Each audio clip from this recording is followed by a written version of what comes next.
Olá, queridos amigos do Grupo Espírita André Luiz. Muita paz em Jesus para todos. O capítulo do Evangelho que nos cabe comentar hoje é o de número 20. Os tópicos são 4 e 5. Esse capítulo é os trabalhadores da última hora. E os tópicos que nós vamos ver hoje são o número 4, intitulado Missão dos Espíritas, e o número 5, Os Obreiros do Senhor. Nesse tópico número 4, Missão dos Espíritas, que é uma mensagem de Erasto, nós vemos que o Espírito frisou o tempo todo a necessidade dos espíritas se posicionarem como divulgadores da nova revelação, né, do Consolador prometido. Ele diz que já é chegada a hora, que nós devemos bendizer o fato de nós termos acesso ao Espiritismo, e ele diz que o Evangelho do Senhor, né, deverá dominar a Terra, e que a Terra passará, né, por uma transformação para que o reino de Deus se instale aqui. E ele diz que os espíritas devem combater a justiça e a iniquidade, o materialismo, ele diz aqui, né? Proscrevei esse culto do bezerro de ouro, né? Que as vossas palavras sejam de consolação, de fraternidade, de esperança e de paz, né? E que nós, os espíritas, né, não devemos nos importar com as dificuldades, com os inimigos da doutrina, que nós devemos prosseguir sempre, né, confiantes na vitória do bem. E ele diz também, em todos os pontos do globo vão produzir-se as subversões morais e filosóficas. Aproxima-se a hora em que a luz divina se espargirá sobre os dois mundos, sobre o mundo espiritual e o mundo material. E depois elevai a palavra divina aos grandes que a desprezarão, aos eruditos que exigirão provas, aos pequenos e simples que aceitarão. E ide e agradecei a Deus a gloriosa tarefa que Ele vos confiou. Mas atenção, entre os chamados para o Espiritismo, muitos se transviaram. Reparai, pois, vosso caminho e segui a verdade. Aí vem então uma pergunta.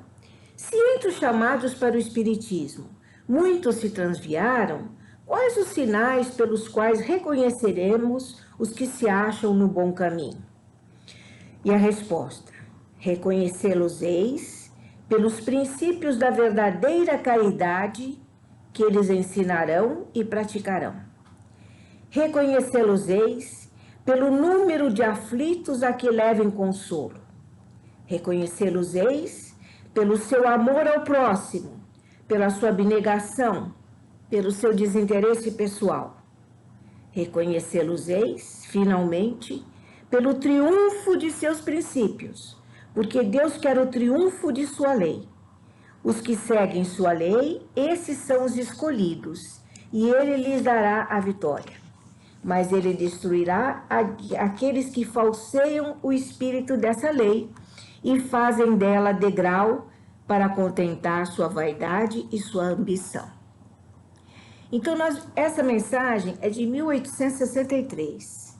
Então, nós vemos, né, que já decorrido um século e meio depois dessa mensagem, né, o mundo ainda se debate, né, com a predominância das paixões, dos vícios, dos enganos. E então nós vemos como as mensagens contidas no Evangelho são atuais, porque ele está falando para nós como se fosse hoje, não é? E ele fala aqui, né, que então não basta, né, nós nos declararmos espíritas, que os verdadeiros serão reconhecidos pelo seu comportamento de acordo com os ensinamentos de Jesus, que agora que vieram a ser relembrados pelo Consolador que ele prometeu e que é o Espiritismo, né? E nós vemos então que ele está pontuando o que Kardec falou, né? Kardec disse que se reconheceriam os verdadeiros espíritas pelos esforços que eles fariam para se melhorar, porque os espíritas, tendo tantas revelações, conhecimento das verdades, as explicações do Evangelho, né? Explicações que as outras doutrinas cristãs não têm, e então nós somos mais responsáveis, porque nós não podemos alegar que não conhecíamos, né, a verdade espiritual. Depois tem aqui o item seguinte, que é assinado, é uma mensagem de O Espírito de Verdade, é de 1862, também contemporâneo daquela outra mensagem, né, já dada, né, há 1 século e meio. E aí ele diz: aproxima-se o tempo em que se cumprirão as coisas anunciadas para a transformação da humanidade. Não é? Ele diz aqui: ditosos serão os que dirão a seus irmãos: trabalhemos juntos e unamos os nossos esforços, a fim de que, ao chegar, o Senhor encontre acabada a obra. Porque o Senhor lhes dirá: vinde a mim, vós que sois bons servidores, vós que soubestes impor silêncio aos vossos ciúmes e às vossas discórdias, a fim de que daí não viesse dano para a obra. Mas ai daqueles que, por efeito das suas dissensões, houverem retardado a hora da colheita, pois a tempestade virá e eles serão levados no turbilhão. Então, tá? O Espírito de Verdade também vem frisar com muita ênfase, né, que é grande a nossa responsabilidade, que nós não podemos nos transviar, porque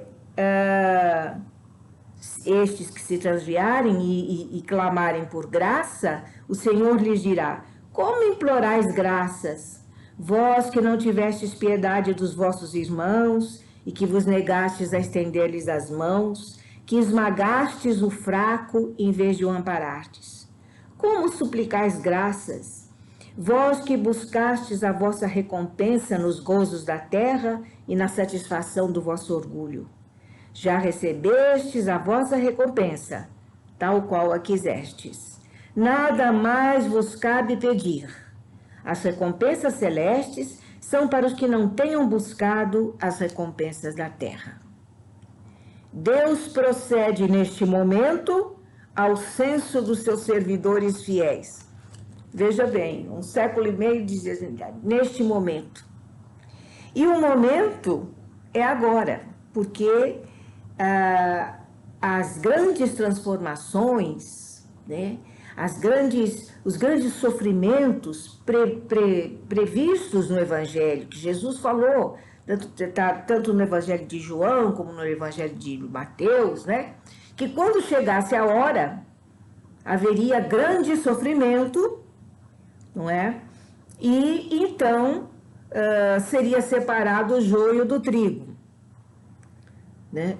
E nós vemos que realmente agora, né, ao olharmos para o mundo, nós vemos como essas palavras contidas no Evangelho se encaixam na situação que nós estamos vivendo no mundo, né? Porque aqui na Gênese,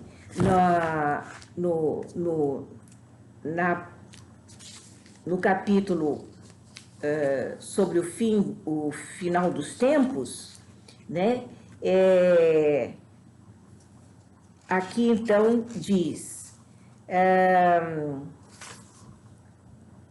que acontecerão dias de aflição, mas que depois essa aflição passará, e aqueles que tiverem perseverado no bem, esses serão felizes, né?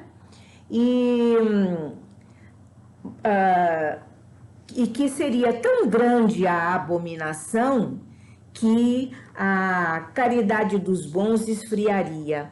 Nós vemos bem isso, né, nos dias de hoje, como quando nós vemos a vitória, né, a aparente vitória daqueles que mentem, que fazem mal, que exploram, né?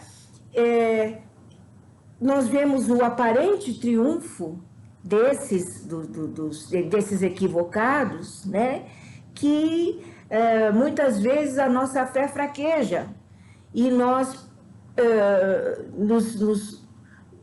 de repente, às vezes, nos vemos pensando, mas será que não há a justiça de Deus não se fará em relação a isso, né? Mas, claro, né, que se fará, só que o tempo de Deus não é igual ao nosso tempo. Nós queríamos que Deus resolvesse tudo de uma hora para outra, quando não é assim, né? Quando Jesus disse, deixai crescer o joio e o trigo juntos, né? Mas na hora da ceifa, a ceifa virá, né? E eles serão ceifados. Então, o que quer dizer isso? Que Deus, na sua bondade infinita, que ama igualmente todos os seus filhos, nesta hora em que o planeta está passando por uma grande transição para se transformar num planeta de regeneração, os equivocados, os ditos maus, né, convivem com aqueles que estão interessados no bem. E haverá provocando grande sofrimento, né? Mas os bons estão expiando suas faltas anteriores, né? E estão tendo, então, uma oportunidade de expiar as suas faltas nesta época tão conturbada, tão cheia de sofrimento. E os maus estão tendo a oportunidade, uma última oportunidade, de mudarem o seu comportamento, né? Abandonarem as suas práticas de provocar sofrimento nos seus semelhantes e acordarem, né? Porque Deus, que é justo, dá iguais oportunidades para todos. No livro Transição Planetária,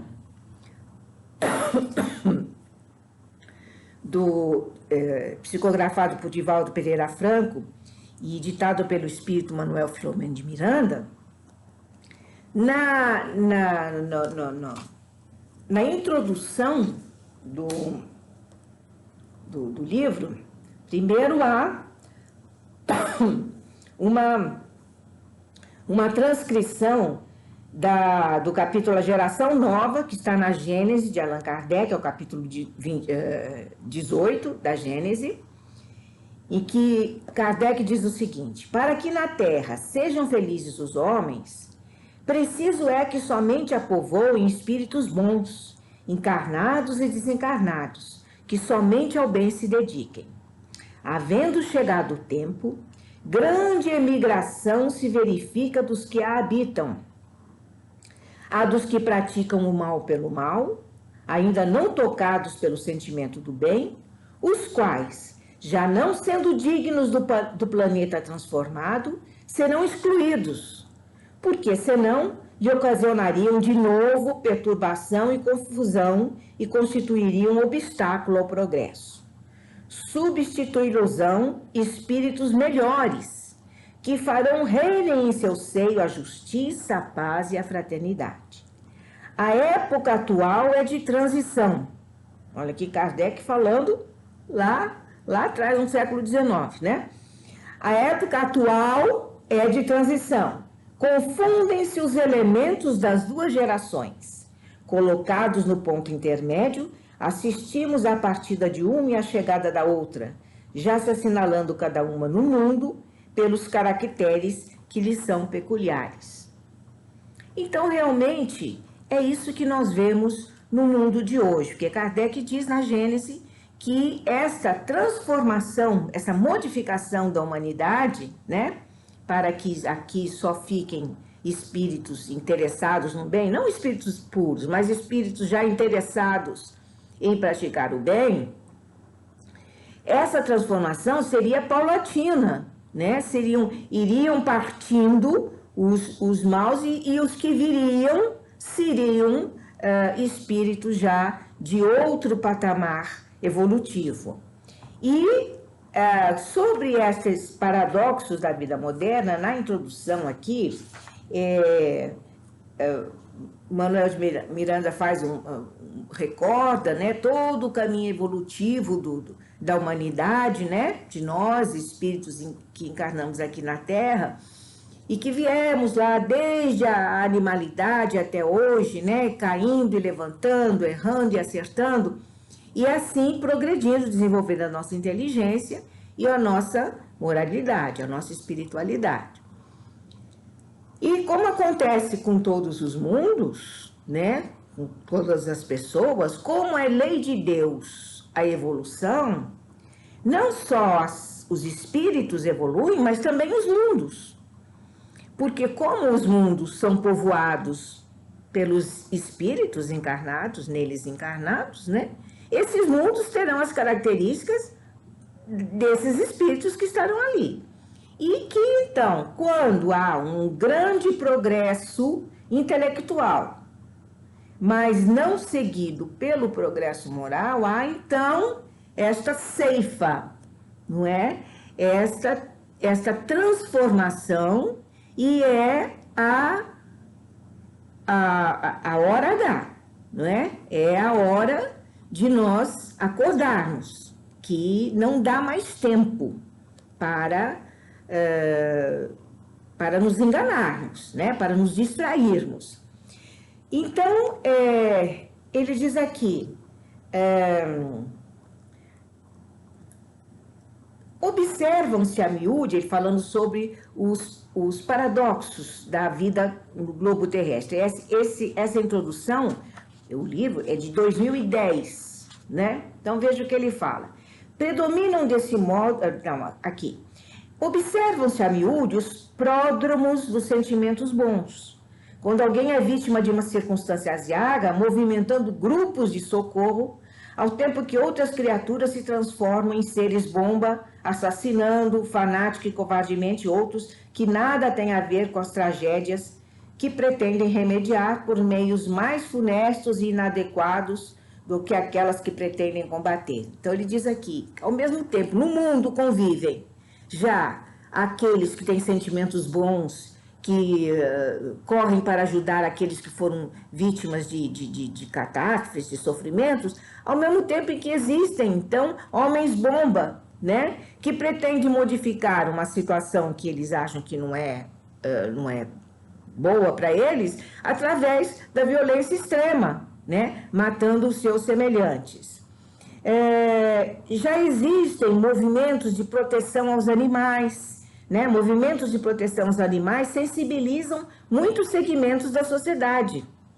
No entanto, incontáveis pessoas permanecem indiferentes a milhões de crianças, anciãos e enfermos que morrem de fome cada ano não por falta de alimento que o planeta fornece, mas por ausência total de compaixão e de solidariedade. Fenômenos sísmicos aterradores sacodem o orbe com frequência, despertando a solidariedade de outras nações em relação àquelas que foram vitimadas. Nós vemos muito isso, né?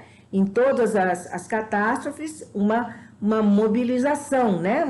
As pessoas se reúnem para ajudar, os países mandam muitas vezes ajuda, né? Mas, ao mesmo tempo, né?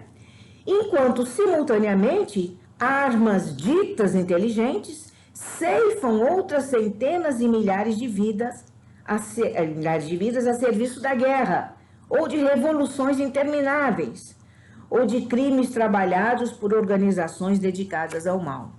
Quer dizer, são coisas absolutamente opostas que coexistem na Terra ainda hoje, não é? Causando grande sofrimento, muitos problemas, né? Ele diz aqui, são esses paradoxos da vida em sociedade que a grande transição que ora tem lugar no planeta irá modificar. Então, esta transição está acontecendo. Ele falou isso em 2010, já está acontecendo. Agora está assumindo, né? Nós vemos, né? Caráter muito agudo, que nós vemos os problemas climáticos, né? Agora a pandemia que atingiu todo o globo terrestre, causando tanto sofrimento, tanta morte, né? E nós vemos que a Terra, então, parece que está sendo sacudida, não é? Com todos esses tremores materiais e também morais, porque existe, então, um grande embate de ideias. Ao mesmo tempo que muitas pessoas já se preocupam com o bem dos outros, muitas pessoas já falando, né, e que é necessário solidariedade, um outro tipo de convivência, para que se acabem as guerras, para que haja oportunidades iguais para todos, né, ideias fraternas. Ao mesmo tempo que existem pessoas com ideias fraternas, existem pessoas ainda fixadas no mal, fazendo mal, em todos os segmentos da sociedade. Então, era isso que Kardec dizia, né? Que haveria a coexistência, esse embate, mas que, por fim, né, venceria o bem, porque está determinado por Deus, que o planeta deverá se transformar num planeta de regeneração. E então, o que é, né, vendo todos esses sinais, né? E recordando então o que dizem aqui as mensagens que nós citamos, né, do capítulo do Evangelho. O que é então, o que cabe a nós espíritas, né, numa hora como essa, né? E cabe-nos, né, perseverar, ter coragem e fé, né, para sermos dignos desta herança que é o Espiritismo, que nos trouxe, então, esses ensinamentos maravilhosos e nos veio recordar os ensinamentos de Jesus, que é para isso que o Consolador veio. Porque Jesus falou, está no Evangelho de João, né? Eu vou partir, mas eu ainda não posso falar tudo para vocês, mas eu mandarei, na época certa, o Consolador, que ficará sempre convosco, que explicará muitas coisas e dirá também coisas que eu ainda não posso dizer. Então, quer dizer, esses princípios que são do Evangelho, né, dos ensinamentos de Jesus, que são recordados pelo Espiritismo, é que nós devemos olhar com cuidado, porque nós somos privilegiados, nós recebemos como herança de muitos trabalhadores conhecidos e anônimos essa herança maravilhosa que é o Espiritismo. E o que é que nós fazemos dele, principalmente nesses tempos conturbados que nós estamos vivendo. É isso que o capítulo que nós estamos comentando pretende frisar, que chegada a hora, não é?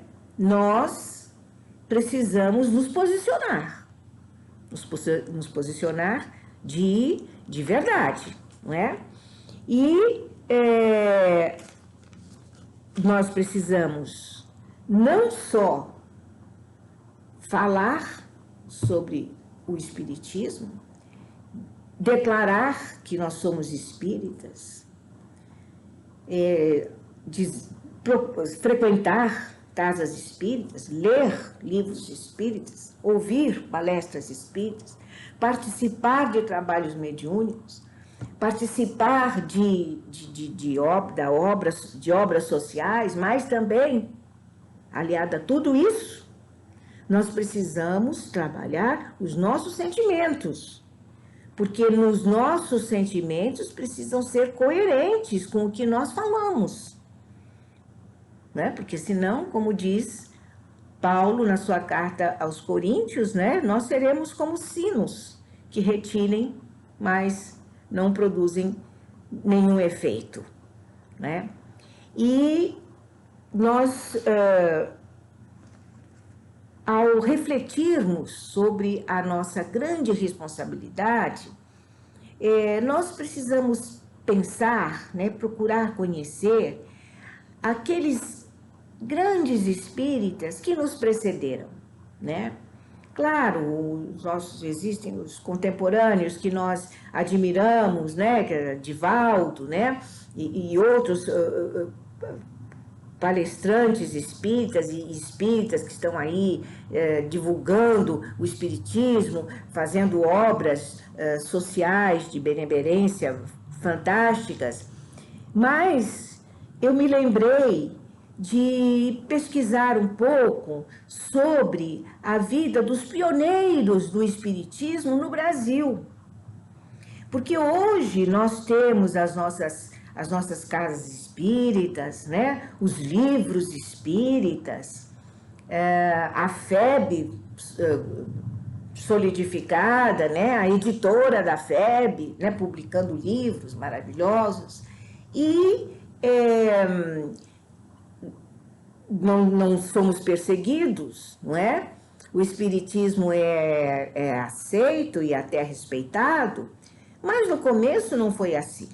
Eu fui recordar algumas biografias nesse livro aqui, Grandes Espíritas do Brasil, publicado pelo Zeus Van Tuyl. E esses espíritas que ele traz aqui a biografia são da primeira metade do século XIX, né? As suas ações se desenrolaram na primeira metade do século XIX, muitos deles do século XX, na primeira metade do século XX. Muitos deles nasceram no final do século XIX e adultos no século XX, no começo do século XX, então desenvolveram as suas ações. E existe um ponto em comum entre todos eles, né? Todos eles sofreram perseguições, sarcasmo, incompreensão. Muitos foram processados, porque muitos médiuns receitistas foram processados por exercício ilegal da medicina, né? E eles perseveraram com uma alegria, com um entusiasmo, com uma fé que há de nos servir de exemplo, não é? Porque eles foram espíritas valorosos em tempos incompreensivos, não é? E hoje nós temos as dificuldades, né, que nós vivemos num mundo onde o materialismo prevalece, os valores materialistas prevalecem, mas aceitá-los ou não é nossa opção, né? Nós podemos e precisamos fazer a opção pelo Evangelho de Jesus, né? Porque nós sabemos muitas coisas que os outros não sabem, porque nós temos acesso a tantas explicações, a tantas revelações, né? E então, uma coisa que, além disso, o que me chamou muito a atenção também foi que todos eles trabalharam, né, ativamente pela divulgação da doutrina espírita, né? Nos jornais, em palestras, em rádios, fazendo em centros espíritas que eles fundaram, que eles frequentavam, e sob ameaça, sob perseguição, mas foram vencendo, né? Todos se dedicaram muito à caridade, né? Em obras sociais que ajudaram a muitas centenas, milhares de pessoas. Todos eles também se dedicaram muito ao trabalho mediúnico, né? O trabalho mediúnico sério. E um ponto que eu gostaria de frisar muito: eles, nos seus trabalhos, nas suas profissões no mundo, eles levaram, então, deram o cunho do espiritismo, ou seja, foram, nas suas diversas profissões, eles foram dedicados, sérios, honestos, de tal forma que eles provocavam o respeito dos seus contemporâneos, né? Pelo seu comportamento. Né? Então, nós vemos, por exemplo, que Bezerra, né? Bezerra de Menezes, que conhecido como médico dos pobres, né? Que nós todos conhecemos sobejamente, como o grande apóstolo, né, da caridade, né, que fazia caridade de todas as formas, que foi diretor da Federação Espírita Brasileira, né? Ele foi político, atuou na política por 20 anos, né? E ele entrou pobre para a política, ele entrou para a política não porque ele quisesse, mas porque muitas pessoas foram pedir a ele que ele se candidatasse a vereador aqui pela cidade do Rio, né, pelo Rio, e ele então foi eleito pelo Partido Liberal, né, e exerceu sempre os seus mandatos, tanto como vereador como deputado, com seriedade, e utilizou então, né, muitas vezes a sua posição de político para defender o espiritismo, né? Para que o espiritismo fosse reconhecido e respeitado, né? E então nós vemos, ele dignificou o seu cargo de político, né? Por fim, ele saiu da política, porque aí o Partido Conservador venceu, e ele então era liberal, ele se afastou e foi dedicar-se mais aos seus pobres e tudo, ao espiritismo. Então, nós vemos, né, um político espírita, né, que exerceu este papel, né, com honestidade, com seriedade, né?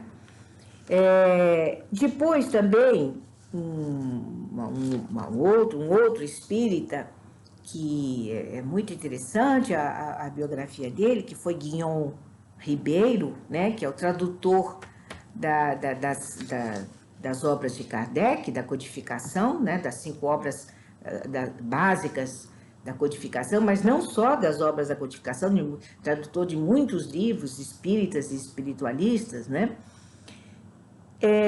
Guion Ribeiro, né, teve uma infância pobre, né? Ele nasceu no Maranhão, mas depois veio para o Rio de Janeiro, e com muita dificuldade. Ele era órfão de pai, veio com a mãe do Maranhão para cá, então com muita dificuldade. Ele estudou no colégio militar e depois na Politécnica ele se formou engenheiro civil. Mas como ele jovem, ele precisava se manter, ele aceitou então um cargo na Secretaria do Senado, né? Quer dizer, a República era tinha sido recentemente proclamada. E então, naquele tempo, né, os cargos dos funcionários públicos eram por nomeação, não havia concurso. E ele foi então indicado para trabalhar na Secretaria do Senado. Então, um cargo simples ali, tal. E ele ele pretendia trabalhar para poder custear os seus estudos e tal, e depois exercer a sua profissão, que era de engenheiro. Mas ele foi sempre tão dedicado e era tão cheio de predicados, sabia várias línguas, era tão sério, fazia conhecedor, ajudava, né? Fazia a revisão dos textos, né? De todas as leis, dos discursos e tudo. E ele, então, não deixaram que ele saísse da secretaria. Ele ocupou todos os cargos na Secretaria do Senado até chegar à chefia, ao cargo máximo de chefia na Secretaria do Senado. E depois, então, ele se aposentou. Quer dizer, um funcionário público exemplar, não é? Que pôs na prática, na sua profissão, no exercício da sua profissão, né, as virtudes cristãs, os ensinamentos de Jesus, né? E ele era tão sério, tão dedicado, que Rui Barbosa, no discurso de apresentação do projeto do Código de Processo Civil, né, que ele fez um elogio expresso ao Guion Ribeiro, dizendo que muito devia ao trabalho, ao auxílio do Guion Ribeiro, de pesquisa, de revisão dos textos e tal, né? E ele utilizou, então, esses conhecimentos, né, da língua, de tradutor e tudo, levou isto para também ajudar a difusão do espiritismo. Ele também foi presidente da FEB, né? Ele que fez essa tradução exemplar, né, da codificação toda, que nós usamos até hoje, não é? E ele que lutou muito para que a FEB tivesse sua própria gráfica para publicar os livros. E foi muito difícil e tal, mas no final, então, a FEB passou a ter a sua própria gráfica e depois a editora, né? Então, quando nós pegamos, né, um livro editado pela FEB, nós não sabemos da luta dos que nos antecederam para que esses livros fossem editados com facilidade e viessem dar nas nossas mãos, não é? Então, esse trabalho desses espíritas valorosos deve nos servir de exemplo, de incentivo, para que nós utilizemos, né, nas nossas profissões, quer dizer, na nossa vivência no mundo, que nós tenhamos a coerência. Da nossa vivência no mundo, nós sejamos espíritas, assim como nós somos espíritas dentro da casa espírita. Porque esse é um desafio. Porque assim nós seremos, como o apóstolo Paulo dizia, né, cartas vivas do Evangelho. Nós marcaremos as pessoas pelo nosso comportamento, eles sabendo que nós somos espíritos. Nós não precisamos subir numa mesa no trabalho que nós exercemos e ficar falando do livro dos espíritos, as pessoas não estão interessadas em ouvir, e ali nem é o ambiente próprio, todo mundo tem que trabalhar, né? Mas o nosso comportamento diário, no exercício da profissão, no trato com os colegas, com os chefes, com os subalternos, há de ser de tal qualidade que as pessoas fiquem atentas de que o espírita é uma pessoa que faz a diferença. É isso que nós podemos fazer para a difusão do espiritismo. Muito importante que nós façamos isso, né?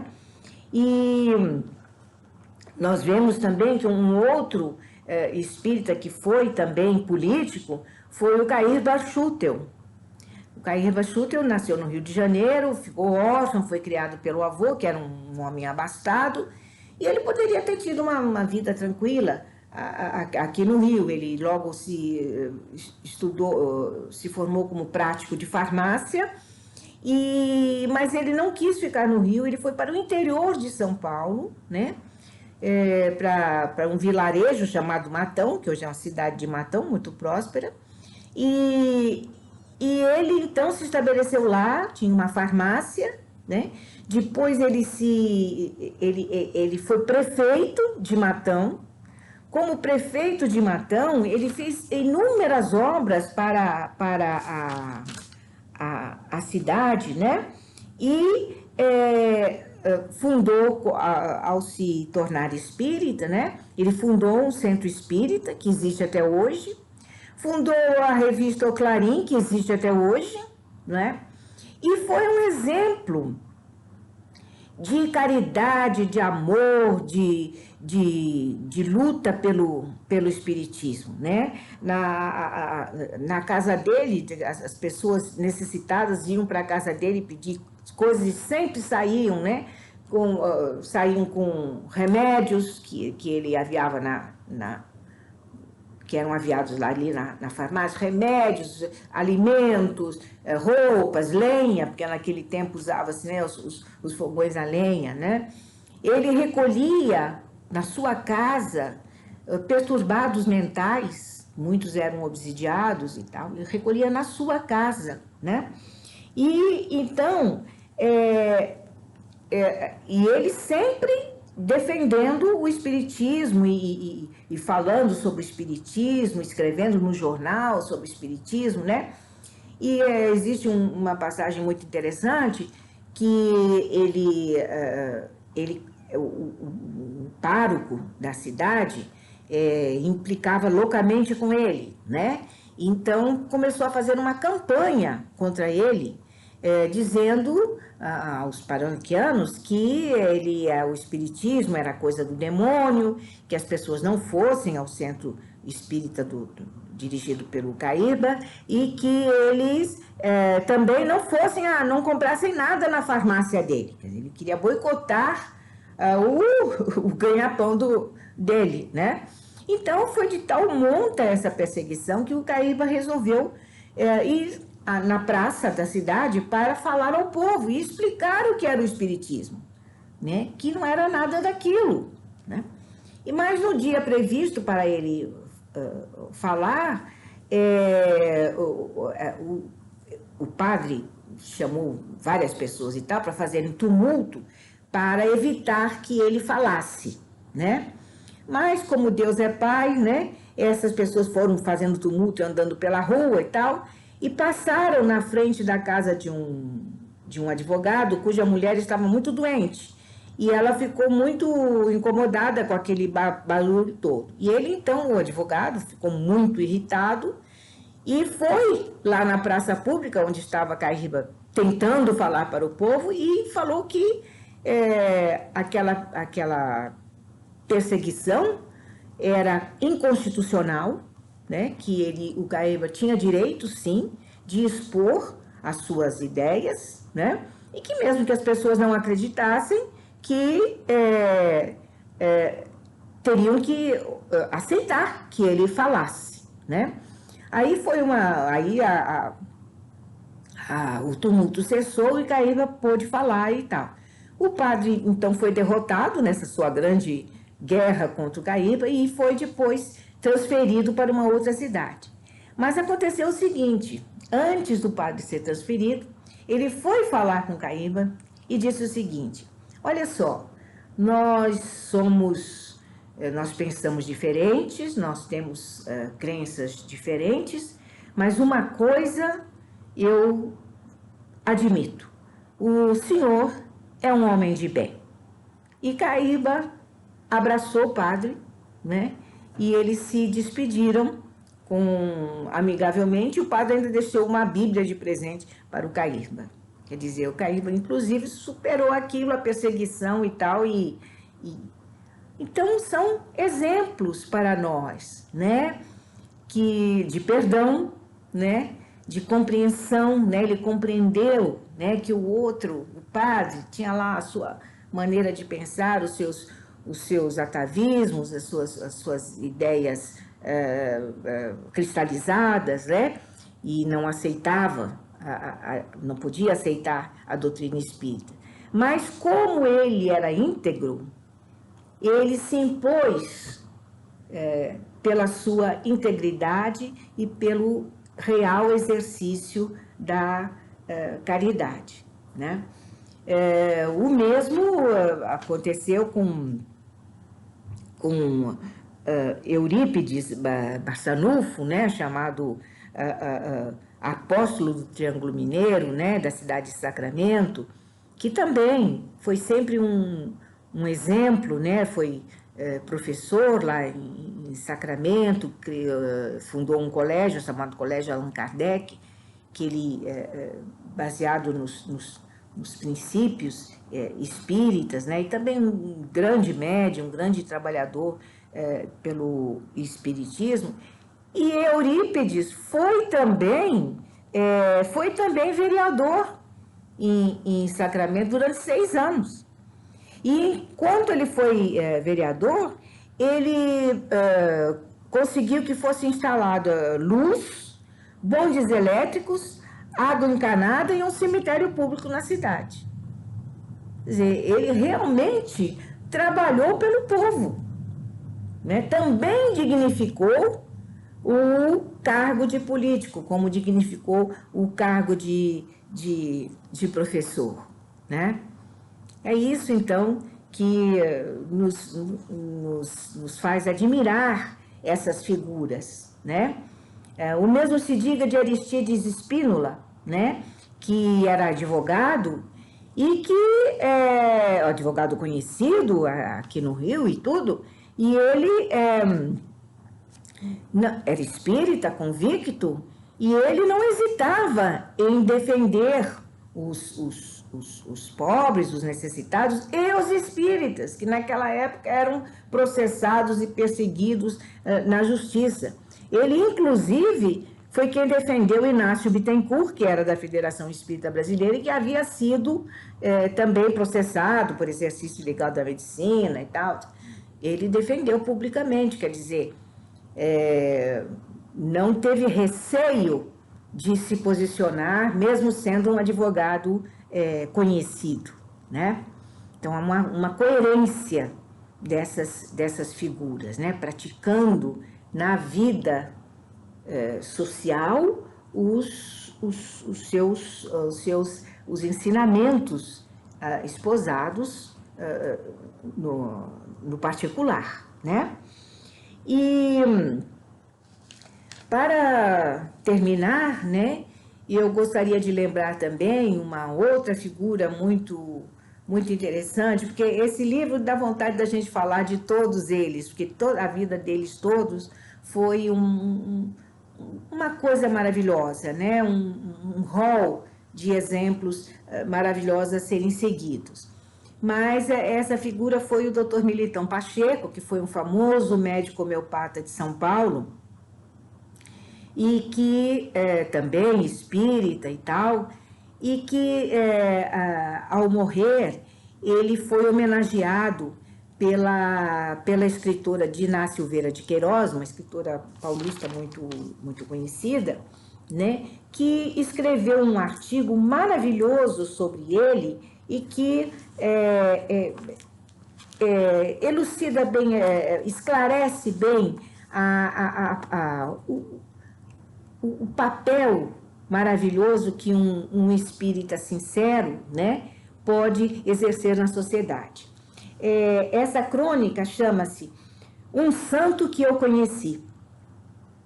Chamava-se Dr. Militão Pacheco e foi um bem espiritual de minha vida. Hoje, quando acabo de ter a notícia de sua morte, não sinto angústia, nem sequer sinto pena. Uma sensação talvez de distância maior, como se ele embarcasse para uma excelente viagem, fosse para uma Europa melhor e mais radiosa do que a que costumamos visitar. Um santo vive para morrer. E é agora que realmente se cumpre o sentido de existência de um homem como o Dr. Pacheco. Posso visualizá-lo como se ele estivesse aqui ao meu lado. Até fisicamente era marcado pela sua santidade. Vejo os seus olhos febris, brilhantes e profundos, a sua barbicha de apóstolo, a sua mansidão, o seu riso silencioso, mas expansivo, e que era uma retribuição a gente, mais do que uma alegria. Do tempo da minha infância, vou extraindo passagens singulares. De vez em quando, seriam as amígdalas, alguma gripe, uma simples indigestão de criança, lá vinha a febre enorme e minha mãe telefonava ao Dr. Pacheco. Será preciso explicar aqui no Rio, onde poucos o conhecem, que ele era um médico homeopata. Parentes irônicos caçoavam das aguinhas do Dr. Pacheco. Lá do outro lado do fio, ouvia o médico a descrição da doença. Às vezes receitava pelo telefone e então frequentemente a doença continuava, mas se ele viesse em casa era fatal. Minha mãe o atendia, contando pormenorizadamente todos os sintomas. Ele a ouvia, interessado e bondoso. Ao cabo da conversa, dizia natural: "Vamos ver a doentinha." Subiam a escada, ele se aproximava do leito, punha a mão na minha testa e dizia para minha mãe: "Mas ela não tem nenhuma febre." Dedicado, tomava-me o pulso. Estava perfeitamente normal. Mamãe ficava subitamente envergonhada.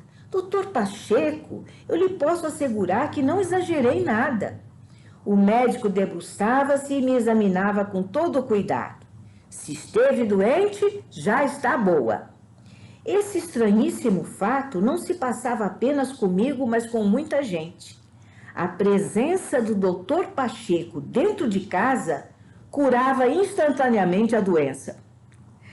Quando me chega a notícia de que aos 88 anos morreu nosso grande amigo, reflito sobre a riqueza que esse homem pobre legou a seus amigos. Quem o conheceu de perto acreditou certamente em que a vida é um pouco mais do que o jogo do sucesso e do dinheiro. Os médicos que acompanharam sua carreira devem ter ficado ou edificados ou envergonhados. Durante toda a sua vida, o Dr. Militão Pacheco manteve um consultório aberto só para os pobres. Já velhinho, acabou com os clientes ricos e ficou, como um irmão do Cristo, servindo unicamente aos pobres. Como eu disse no começo da crônica, não sinto tristeza alguma ao pensar que o nosso santo amigo já não pertence mais ao mundinho pequeno e feio.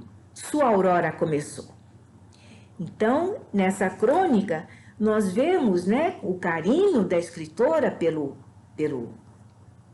médico, né, e a figura ímpar que ele era, né, inclusive que tinha uma mediunidade fantástica, né, uma mediunidade curadora, porque ele chegava e os seus fluidos certamente ajudavam na cura dos doentes. Ela dizia que acontecia muito, né? Então, nós vemos o quê? Né? A bondade, o cabedal dele espiritual, né? Transbordando no exercício da sua profissão, né? Então, ela descreve o médico aqui, né, como um santo, né? Uma figura ímpar que ela jamais esqueceu. Então, ao recordarmos aqui o texto, os dois textos do Evangelho que nós lemos, nós queremos justamente frisar isso, né? Que os Espíritos nos lembram da nossa responsabilidade nesses tempos difíceis de transição, né? Que nós procuremos fortalecer a nossa fé, enriquecermos a nossa alma, os nossos sentimentos, trabalharmos os nossos defeitos, porque nós somos os trabalhadores da última hora. A última hora é agora. Porque o Senhor nos deu a oportunidade de nós participarmos desses tempos de transição, né? As pessoas reclamam muito e nós muitas vezes lamentamos, né, que estamos passando tempos tão difíceis, mas é um privilégio, porque nós estamos podendo, através do sofrimento que nós todos estamos tendo, né, nos purificarmos, se nós soubermos aproveitar esse sofrimento e trabalharmos os nossos sentimentos, elevarmos os nossos interesses, mudarmos a nossa maneira de viver, sermos verdadeiramente, né, espíritas em todos os momentos, em casa, com os nossos parentes difíceis, né? Em sociedade, com os nossos vizinhos, com os nossos amigos, com as pessoas que entram em contato conosco, né? Que nós possamos lembrar dos ensinamentos, da necessidade da misericórdia, da compreensão de que o outro está num outro momento, de que ele não pensa como nós, ele não sente como nós, mas nós precisamos dar o exemplo, né? Que nós precisamos dar o exemplo nos nossos locais de trabalho, no exercício das nossas profissões, né? Que nós possamos santificar os nossos passos, todos, né?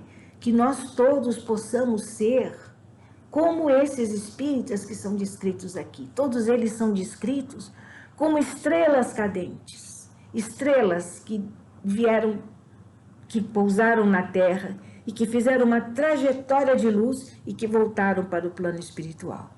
Então é isso que nós precisamos desenvolver em nós, de tal forma, o nosso comportamento seja de tal forma que nós também possamos deixar uma trajetória de luz quando nós partirmos, porque daí então nós teremos sido dignos dessa herança que nós recebemos, de trabalhadores tão dedicados e tão amorosos, né? Então que nós possamos refletir muito nisso, né? E que nós possamos lembrar incansavelmente de todas esses chamamentos dos bons espíritos, para que nós realmente sejamos dignos das promessas do Cristo, que nós possamos ser dignos do trabalho daqueles espíritas que nos sucederam, que nós possamos ser dignos da oportunidade da nossa reencarnação. Que o Senhor nos abençoe, nos fortaleça, nos proteja, ilumine os nossos corações e as nossas mentes, para que nós possamos ser cada vez melhores espíritas, melhores pessoas, para podermos merecer o título de cristãos. Que o Senhor nos abençoe. Muito obrigada.